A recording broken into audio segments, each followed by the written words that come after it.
pemirsa Lebong TV, saya Riri Agustin kembali menjumpai Anda dalam program Gen Kabar hari ini. Dan sekarang saya sudah berada di kediaman Bapak Yusalpedo di Talanglea. Halo Gen Kabar Pak. Alhamdulillah, sehat. Terima kasih atas waktu sudah berkenan untuk kami datang berkunjung di sini ya Pak ya. Iya, sama-sama. Kami dari program Lebong TV memang ada program yang namanya Gen Kabar Pak, itu berbincang-bincang santai sambil ngopi-ngopi gitu, tapi kita obrolannya ringan tapi menarik gitu loh Pak. Jadi memang Bapak menjadi bukan bintang tamu, kalau bintang tamu kan Bapak yang datang ke studio kami, Iya. kami yang menjadikan Bapak sebagai narasumber atau memang teman untuk berbincang Riri di pagi hari ini gitu ya Pak. Jadi, terima kasih atas Iya. kehadirannya. Iya. Lebong TV. Iya Pak. Nah Pak, langsung saja, Riri panggilnya Bapak atau Kakak? Karena Bapak boleh, Bapak kakak boleh. iya, yang mana yang asik aja Yang gitu mana ya? yang menyenangkan. Oh gitu, yang mana Yang yang menyenangkan. Oke deh. Kami ingin tahu bagaimana perjalanan masa kecil Kakak, perkenalan sekilas tentang Kakak sampai saat ini. Iya, baik. Pertama, Assalamualaikum warahmatullahi wabarakatuh. Selamat datang teman-teman semua dari kru Lebong TV. Alhamdulillah sudah sampai di kediaman kami, Desa Talanglea. Kami ucapkan selamat. Kami kira ini harus kita apresiasi bahwa di Lebong sudah ada media yang bernama Lebong TV. Untuk masyarakat Lebong, ayo kita dukung, kita tonton Lebong TV. Insya Allah kedepannya bisa menjadi media besar di Kabupaten Lebong, bahkan di provinsi dan nasional. Saya lahir di Talanglea lebih kurang 44 tahun yang lalu. Dibesarkan di keluarga sederhana, dari keluarga petani. SD di Pelabuhan 6 tahun, SMP di SMP Talanglea 3 tahun, SMA-nya di Muara Aman 3 tahun. Setelah selesai itu melanjutkan pendidikan, ada akademi komputer, ada selanjutnya mengambil pasca sarjana S1 di Bengkulu. Saya kira itu saja sekelumit. Dari kecil ya memang akrab, memang tinggal di kampung, di desa Talanglea 2. Iya, memang dari SD sampai SMA-nya memang di Lebong ya Pak? Di Lebong ya. Nah, kesibukan Bapak atau Bapak sehari-hari apa aja biasanya? Masih seperti biasa. Alhamdulillah sampai hari ini masih bekerja ya, seperti teman-teman tahu, masih di Bank Bengkulu sampai hari ini. Itu rutinitas pekerjaan sampai hari ini. Kalau di hari libur ini biasanya saya ini olahraga. Iya. Nah, olahraga ini bagian yang tidak terpisahkan dari kehidupan saya, berkumpul dengan keluarga tercinta, anak-anak dan istri di rumah. Berarti selain olahraga juga hobinya menyanyi kan? Ada ya? Jiwa seninya. Menyanyi juga sering kalau dipanggil di pesta. Iya, kalau di pesta ya. Seadanya, Secukupnya. Sering ketemu. Alhamdulillah kalau begitu. Iya. Okay. Boleh nanti kalau diundang ke Lebong TV untuk nyanyi, boleh. Kita siap bernyanyi di Lebong TV. Iya, catat tuh. Oke deh. Kalau bagaimana Kakak menyikapi tentang pandemi COVID-19 ini, otomatis pekerjaan langsung atau bisa dibilang berhenti tiba-tiba dari memang yang prosesnya normal ketika kita harus mengikuti peraturan pemerintah buat untuk social distancing atau physical distancing ini sendiri sama Bapak? Iya, menyikapi pandemi yang sekarang sedang menyerang, mewabah bukan hanya di Indonesia, bahkan seluruh dunia, tentu kita prihatin dengan keadaan itu, dan semua berimbas pada tatanan kehidupan di seluruh segmen kehidupan masyarakat. Di Indonesia juga kita sudah melihat beberapa kebijakan yang diambil pemerintah dalam rangka untuk memutus mata rantai penyebaran virus COVID-19 ini. Di kegiatan harian di kantor kita masih berjalan normal, tapi tetap mematuhi koridor-koridor yang sudah dikeluarkan oleh otoritas, yaitu pemerintah. Di awal kemarin kita social distancing, sampai hari ini juga kita mungkin masih social distancing. Dan hari ini kita juga tetap jarak 1 meter, tidak bisa terlalu dekat. Physical distancing, berjarak 1 meter. Tapi kita nggak pakai ini hari ini, nggak pakai masker. Yang penting masyarakat mengikuti prosedur atau yang sudah ditetapkan oleh pemerintah, jaga pola hidup, pola makan, hidup sehat, tidak usah terlalu cemas dengan hal itu, karena otoritas sudah membuat beberapa kebijakan terkait dengan menghadapi virus corona ini. Saya pribadi juga sudah prepare dengan keadaan ini. Maaf ya, saya keluarkan ini, saya semua sudah lengkap di sini. Ini hand sanitizer, ada apa namanya, ada masker, semua sudah lengkap. Iya, benar. Jadi ini bentuk dari bentuk bahwa kita ikut menjaga, membatasi diri, semoga kita tidak terimbas, terpapar, dan kita juga menjaga lingkungan supaya tidak terpapar. Iya. Jadi tadi kakak menceritakan bahwa masa kecil sampai saat ini kakak sudah berada di Kabupaten Lebong. Nah, yang ingin saya tanyakan bagaimana pandangan kakak untuk Lebong yang dulu, Lebong yang saat ini, dan Lebong yang akan datang? Lebong yang dulu, yang sekarang, dan yang akan datang. Lebong yang dulu itu kita rindukan situasinya. Di mana kita tidak begitu banyak terpengaruh dengan era globalisasi. Dan sampai hari ini kan, alhamdulillah Lebong walaupun terimbas pada perubahan-perubahan zaman, tetap kita mengikuti, tapi alhamdulillah Lebong sampai hari ini tingkat kekeluargaan antar masyarakat, interaksi antar masyarakat masih tetap berjalan. Saya perhatikan dari kemarin bahwa warga Lebong itu tidak begitu terpengaruh tadi dengan isu pandemi corona itu, masyarakat tetap melakukan aktivitas, mencari nafkah, karena kemungkinan Lebong masih zona hijau dari proses pandemi. Kalau Lebong saat ini sih sudah banyak berubah dari tahun ke tahunnya. Kalau dulu kan kita belum jadi kabupaten, sekarang kita sudah jadi kabupaten, sudah banyak hal yang berubah, tentu ada positif dan negatifnya. Untuk saat ini ya seperti kita lihat, Kabupaten Lebong masih nikmat untuk kita tinggali di Kabupaten Lebong.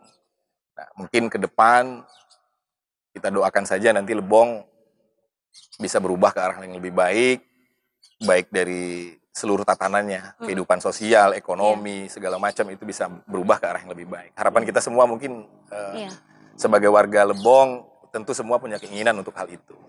Saya kira seperti itu. Oke deh. Semuanya pasti berharap untuk Lebong yang lebih baik ya, Lebong Pak? yang lebih baik. Iya. Oke. Nah, ini isu yang kami dengar nih. Iya. Jadi kakak mau maju di pilkada, apa sih yang latar belakangi keinginan itu? Wah, ini agak sensitif ini. Iya. Enggak juga sensitif sih sebenarnya. Sebagai putra daerah, setiap orang secara undang-undang itu dilindungi. Iya. Setiap orang, seluruh warga negara yang punya hak dan punya kedudukan yang sama di dalam hukum, itu terkait dengan kontestasi politik, pilkada, seluruh orang, termasuk Mbak Ririn, boleh mencalonkan diri. Karena dilindungi oleh undang-undang. Setiap warga negara berhak untuk dipilih dan memilih dan dipilih seperti itu. Latar belakangnya, tadi kita sebagai generasi muda tidak juga cukup berbangku tangan, hanya bisa mengkritisi tanpa mau mengorbankan sesuatu, tanpa mau memperjuangkan apa yang kita pikirkan untuk kabupaten kita ini. Kita tidak cukup hanya menonton saja. Jadi latar belakangnya itu dulu. Kita masih muda, punya pemikiran. Ayo, pikiran itu kita tuangkan dan kita perjuangkan untuk Kabupaten Lebong. Salah satu jalannya ya tadi, mengikuti kontestasi pilkada. Dan teman-teman semua sudah berkontribusi untuk Kabupaten Lebong. Lebong TV ikut menyiarkan kegiatan-kegiatan di Kabupaten Lebong, hal-hal positif di Kabupaten Lebong, itu juga bagian dari dalam rangka memajukan Kabupaten Lebong. Tidak hanya dalam konteks pilkada. Ya insya Allah nanti kalau memang ridho Tuhan datang, ya kita akan mengikuti seluruh tahapan, Mm-mm. dimulai dari pendaftaran kemarin, terus beberapa prosesi fit and proper test yang dilakukan oleh partai itu sudah dilewati. Nah, ini kita sedang tertimpa bencana nasional, ya berhenti dulu. Iya. Nah, ada beberapa tahapan yang ditunda dari pemerintah pusat, Iya. ya kita ikuti dulu itu. Nah, insya Allah kalau itu selesai, mungkin proses pilkada ini berlanjut lagi. Iya. Insya Allah lah kalau memang ada peluang, kita akan tetap mengikuti prosesi itu sampai selesai. Iya. Jadi kesiapannya sendiri sudah sejauh mana gitu? Siap tidak siap? Oh, siap tidak siap? Siap tidak siap, suka tidak suka. Iya. Kalau ditanya siap, sekarang kita siap. Sekarang kita siap. Iya. Nanti besoknya? Besok lebih siap lagi. Oh gitu. Jadi kesiapannya itu memang sudah siap gitu Sudah ya? siap. Oke deh. Mantap. Tidak perlu panjang lebar Tidak apa perlu aja panjang kesiapannya lebar. ya. Siap kata Bapak, siap tidak siap, mau tidak mau. Berarti siap dalam artian itu apa saja yang memang sudah disiapkan? Kita sudah menyiapkan untuk pengabdian pemikiran, jiwa, dan raga untuk Kabupaten Lebong. Artinya di dalam proses itu kan tidak bisa seperti membalikkan telapak tangan. Artinya ada beberapa tahapan yang harus kita lalui. Di dalam konteks pemilihan kepala daerah, itu ada dua cara yang bisa kita lakukan. Yang pertama kita masuk jalur independen, yang kedua kita jalur partai. Nah, artinya sekarang ini hanya masalahnya di kepartaian. Nah, ini kan secara administrasi karena ada penundaan beberapa tahapan, ya jadi kita belum bisa memastikan hal yang seperti itu. Tapi insya Allah nanti setelah isu ini reda, tapi komunikasi kita dengan beberapa tokoh partai itu tetap berjalan seperti biasa. Iya. Nah, kalau kita bahas tentang SDM, sumber daya manusia Kabupaten Lebong ini tidak sinkron, bisa diartikan dengan sumber daya alam yang sangat luar biasa ya Pak ya. Bagaimana cara Bapak untuk melihat bagaimana sumber daya alam itu sendiri yang sangat berpotensi, sedangkan sumber daya manusia itu tidak sebanding dengan sumber daya alam kita? Saya kira saya sedikit mengkritisi itu keliru sebenarnya. Oh iya. Jadi sebenarnya sumber daya manusia Lebong itu cukup mumpuni. Iya. Dari zaman Belanda, Lebong ini sudah dikenal. Iya. Artinya SDM kita sebenarnya sudah ada yang siap untuk melakukan itu. Hanya masalahnya kesempatan yang belum ada. Kesempatan yang belum ada. Banyak di antara kita kan berpikir bahwa kita tidak punya SDM. Nggak ada SDM, kita cukup. Saya meyakini bahwa Kabupaten Lebong ini sangat banyak orang-orang cerdas dan pintar yang bisa mengelola itu. Hanya masalahnya kesempatan. Kesempatan yang belum dimiliki oleh generasi muda untuk mengeksplor diri mereka, untuk mengeksplor kemampuan mereka, untuk eksis, ikut mengembangkan tadi masalah sumber daya alam yang ada di Kabupaten Lebong. Cukup kalau SDM saya kira cukup. SDM cukup. Saya tidak melihat bahwa Lebong itu kekurangan SDM untuk mengelola itu. Hanya masalah kesempatannya saja yang belum. Oke. Berarti dengan orang-orang yang bekerja dari luar ke sini, mereka yang berkesempatan untuk mengelola gitu Pak? Ya, mungkin itu yang harus direview nanti. Harus direview hal-hal yang seperti itu. Bahwa kita mampu juga. Kita juga mampu untuk hal itu. Masalahnya kesempatan yang seperti apa. Kan kita juga tidak bisa bahasanya hanya mengandalkan orang-orang sini. Kita butuh ilmu dan pengetahuan dari orang luar. Kita serap ilmu dan pengetahuannya, kita implementasikan di Kabupaten kita Lebong. SDM saya kira cukup. Sumber daya manusia cukup. Contohnya ini kan, host kita ini kan saya kira cukup nih. Secara sumber daya manusianya. Hanya kesempatannya untuk hal itu belum ada. Terkait dengan pengelolaan SDA. Tetapi kan tidak harus semua mengelola SDA. Banyak hal yang bisa dilakukan. Misalnya berprestasi di bidang ini media, berprestasi di bidang olahraga, akademik, segala macam. Banyak hal yang bisa kita lakukan. SDM saya kira Kabupaten Lebong cukup. Nah, terkait dengan sumber daya alam yang memang kita bisa dibilang mumpuni, cukup untuk masyarakat Kabupaten Lebong, banyak investor yang memang sudah datang ke sini. Apa saja investasi yang memang memiliki daya tarik tersendiri untuk orang luar ke sini, Pak? Ya, kita perhatikan Lebong lebih kurang 10 tahun terakhir atau 15 tahun terakhir, banyak sekali investor yang masuk. Banyak ya investor yang masuk, mulai dari pengelolaan energi terbarukan, pengelolaan sumber daya air, pengelolaan sumber daya tambang, banyak sekali investasi yang masuk ke sana. Ada beberapa perusahaan yang mungkin teman-teman juga sudah tahu. Nah, tetapi kan yang kalau saya secara pribadi itu belum melihat efek langsungnya kepada pemerintah daerah, kepada pemerintah daerah nih khususnya. Tapi kalau kepada masyarakat itu pasti ada. Contoh terbukanya lapangan pekerjaan, ada masyarakat yang bekerja pada investasi-investasi itu. Nah, tetapi kalau efeknya kepada pemerintah daerah ini kita belum tahu karena kita tidak punya akses data di sana. Saya tertarik sekali dengan investasi, tetapi kepengennya itu investasi itu kita sendiri yang mengembangkan. Kita sendiri yang mengembangkan, putra-putri daerah Kabupaten Lebong yang ikut berkecimpung membesarkan investasi itu, dan kita kepengen hasilnya juga dinikmati oleh pemerintah daerah Lebong yang bisa disalurkan melalui pembangunan di Kabupaten Lebong.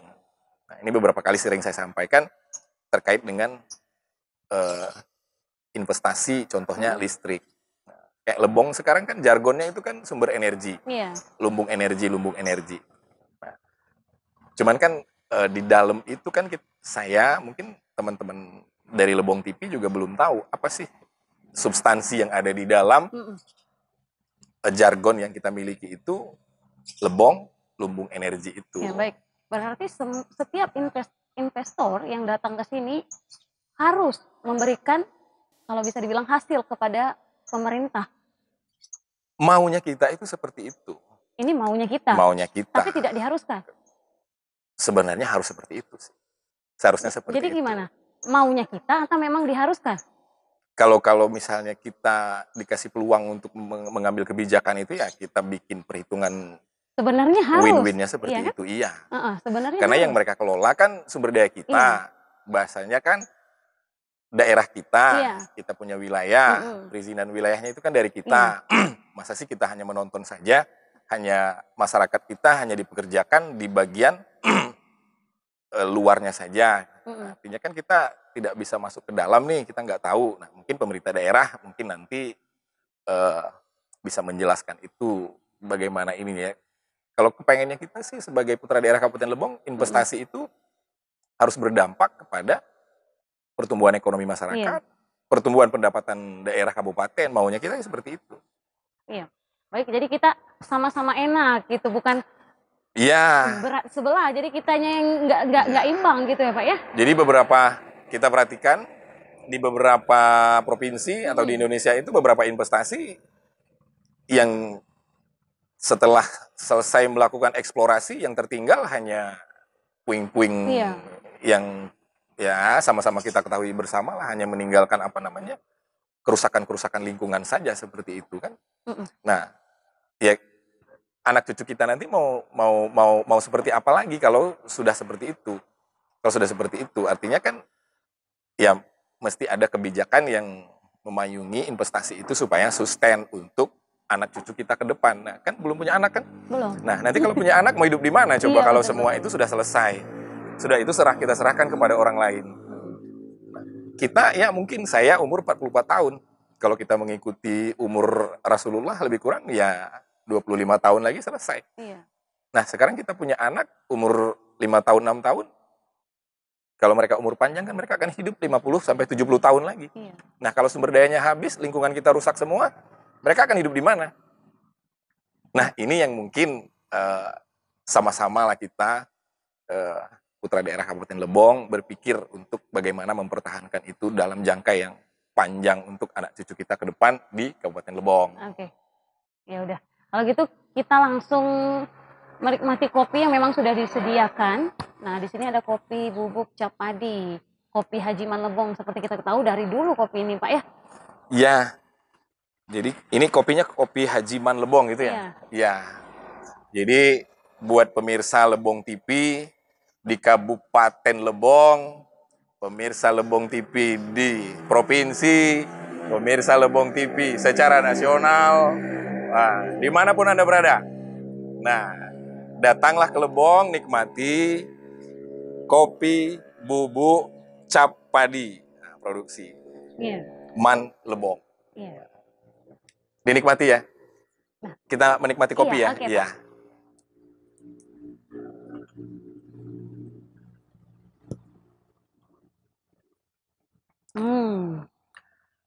Lebih smooth. Lebih smooth. Ya, smooth. Jadi Emang Bapak pecinta kopi sama ini? tidak juga, tapi saya suka menikmati kopi. Iya. Jadi tahu lah mana kopi yang Iya. memang bagus. Jadi memang enak ini ya. apa namanya sudah lebih smooth pengolahannya. Jadi antara ampas dengan rasanya itu sudah Mm-mm. gimana ya? Lebih smooth, lebih enak diseruput gitu. Iya. Nah, nanti apa namanya semoga produksi apa namanya ini kopi cap padi ini membooming. Nah Pak, terkait dengan dukungan masyarakat dan juga keluarga dalam pencalonan Bapak nanti akan maju ke pilkada bagaimana? Di keluarga saya kira tidak ada masalah. Tidak ada masalah. Penuh dengan support ya Pak ya? Ya, penuh dengan support. Yang penting doa restu dulu itu yang paling penting. Iya. Karena keluarga mendoakan dan keluarga mensupport. Tinggal kita melihat perkembangannya seperti apa, jalan ke depannya seperti apa. Ini mesti sabar kita mengikuti tahapan demi tahapan. Saya kira di keluarga tidak ada masalah. Dari Keluarga. masyarakat? Masyarakat saya kira lebih cerdas daripada saya. Oh gitu ya, Iya. lebih cerdas. Jadi kalau masyarakat lebih cerdas daripada apa yang kita bicarakan, artinya masyarakat sudah bisa menilai, memilah dan memilih seperti apa kriteria calon pemimpin daerah ini yang mereka inginkan. Iya. Mereka lebih tahu, saya percaya itu. Karena saya suka berkomunikasi di tengah masyarakat, saya memperhatikan mereka cerdas memahami politik. Jadi artinya masyarakat kita sudah tidak bisa lagi didoktrin dengan hal-hal yang bahasanya yang tidak jelas apa sih arahnya seperti apa. Nah, ketika masyarakat ini cerdas melihat situasi ini, artinya juga mereka akan menentukan pilihannya dengan cerdas. Iya. Oke deh, terakhir harapan kakak untuk Kabupaten Lebong, terutama generasi muda di Kabupaten Lebong apa? Nah, ini yang paling penting sekarang. Iya. Yang paling penting itu generasi muda. Karena generasi muda dia punya retensi kehidupan lebih panjang, punya cita-cita yang lebih besar. Nah, ini kesempatan generasi muda melihat peluang yang ada di Kabupaten Lebong ini. Banyak hal yang bisa dilakukan oleh generasi muda Kabupaten Lebong. Banyak hal yang bisa dilakukan sehingga kita berprestasi. Banyak hal yang bisa kita sumbang untuk Kabupaten Lebong. Seperti saya, dari tahun 94, saya sudah keluar dari Kabupaten Lebong, kita belajar ke tempat lain, kembali ke Bengkulu. Saya di Bengkulu dikenal sebagai atlet bola voli di tahun lebih kurang 15 tahun. Iya. Saya juga bawa nama Lebong. Artinya saya berprestasi di bidang olahraga di Provinsi Bengkulu itu membawa bahwa saya orang Lebong. Iya.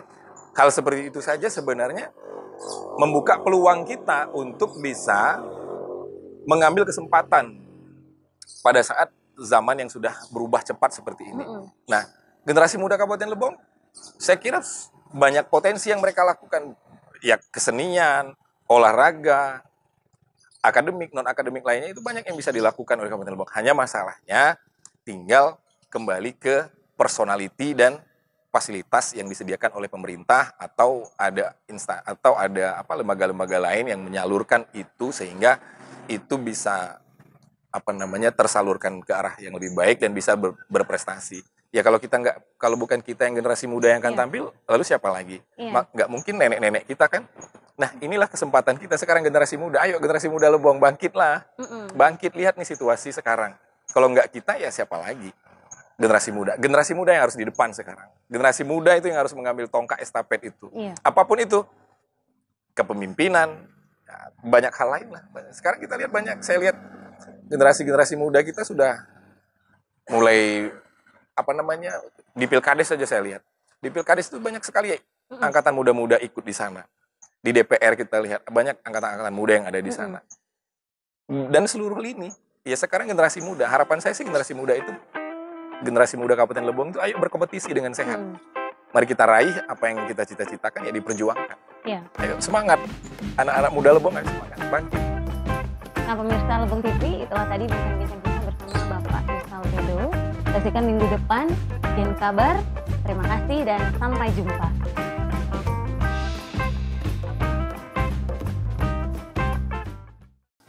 Lebong TV. TV itu bersama.